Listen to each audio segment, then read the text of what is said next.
The answer could be anything up to £6 million. If you add to the political carnivals the less glamorised, less publicised trade talks Brighton has been host to this year. But Brighton's status as a top-ranked conference town is established most firmly with the political conferences, which bring together in faith, hope and sometimes limited charity, backroom constituency workers and familiar frontbench faces, all here with a levelling average of £100 each to spend. Party propaganda apart, Brighton is better off with the Tories and Labour and the Liberals. As a resident of Brighton, how do you feel about being invaded by all these conferences? Well, I think it's very, very pleasant, and it does quite a lot of good to the town. It brings people into the town at the time of the year when they would be very quiet. I always find when they come here, they always give us a nice fine weather. Well, they bring business to the town, and a lot of our shopkeepers, I understand, are hard up. And, of course, personally, I'd like to see the Tories here. Only the Tories? Well, no, not only the Tories, but they're my favourites. Mr. Lucraft, as chairman of the town's entertainments committee, how much does it net the town to be involved in so many conferences? Well, we're carrying out a survey at the moment to get up-to-date figures, but the official figure is possibly something over 2 million a year. My guess is that it's considerably more than 2 million. We shall know that in a month or two. How much hard selling do you have to do to turn Brighton into a full conference centre? You've got to sell the conferences on every possible occasion. You've got to keep a department, full-time department running, contacting the secretaries of associations, getting people to talk to other delegates, to ask their associations to come to Brighton. You've got to sell it the hard way the whole time.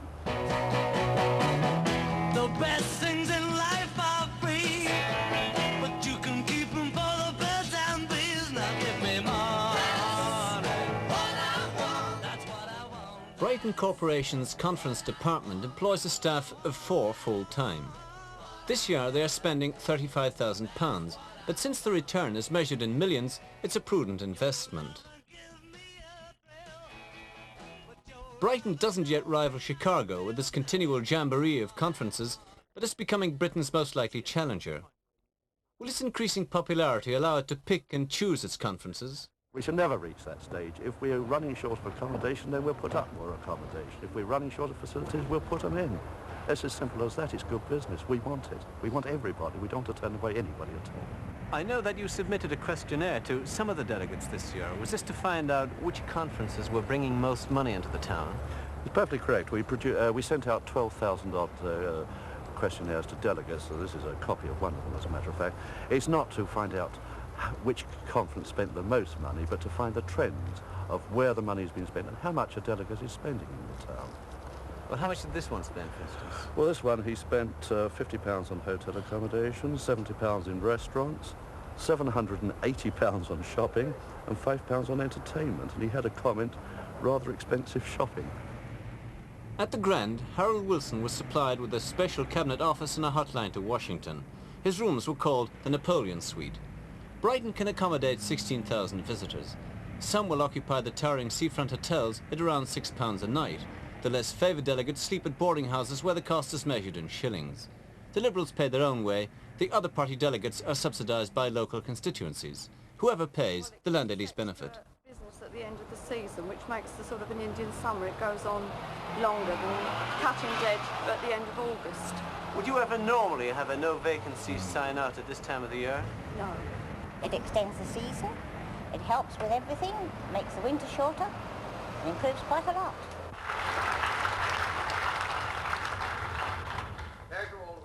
The Labour Party and the Tories this year used the same conference hall to outbid each other in promises to the electorate.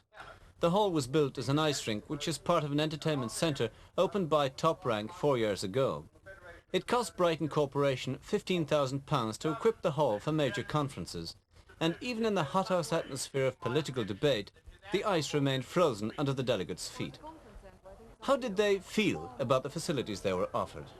Does it offer you all the facilities you want? No, this is where it differs from Blackpool. Blackpool is over-commercialised, I think. Brighton is under-commercialised. But I must say, I have preferred Brighton to Blackpool. I think we've had a very fine few days here. And it's a more relaxed atmosphere, a very relaxed place to be. But I've been a bit disappointed in one respect. I had a couple of meals out here, And one place I went to, the food was, I thought, probably upped in price a bit, perhaps. You know, one got this impression. For example, one goes to a drink party and one finds one gets stung enormous sums for buying a round of drinks.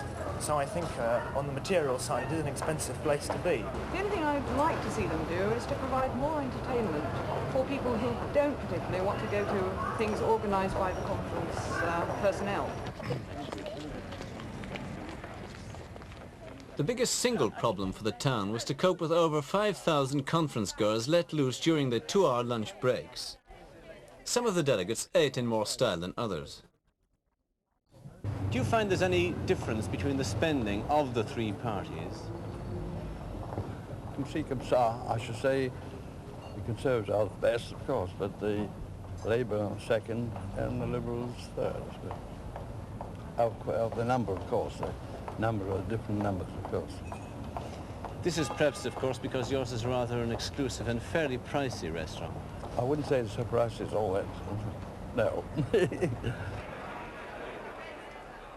With talking politics all day and the conference hall over, the delegates settled down in the evening to talking politics in the ceaseless round of cocktail parties. There's no shortage of drink, provided you're prepared to pay for it, and there's an opportunity for closer and more informal contact with the leading figures of the party. In the future, conferences are certain to become even bigger business, and Brighton is determined to cash in. But why should the parties prefer Brighton to other towns?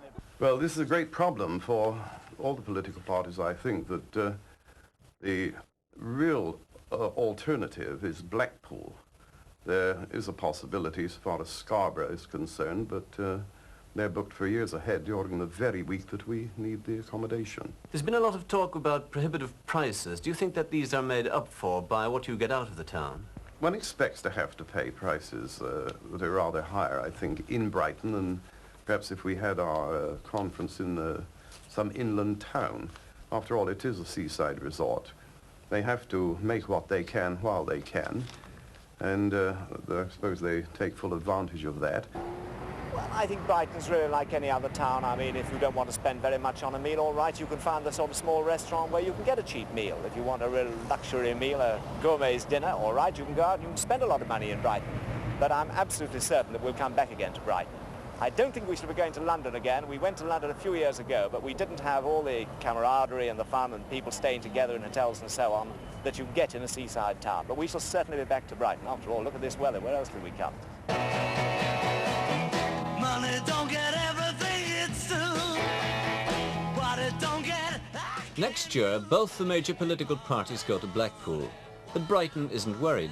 The town is staging 150 conferences next year, and they're confident the politicians will be back, perhaps to stay.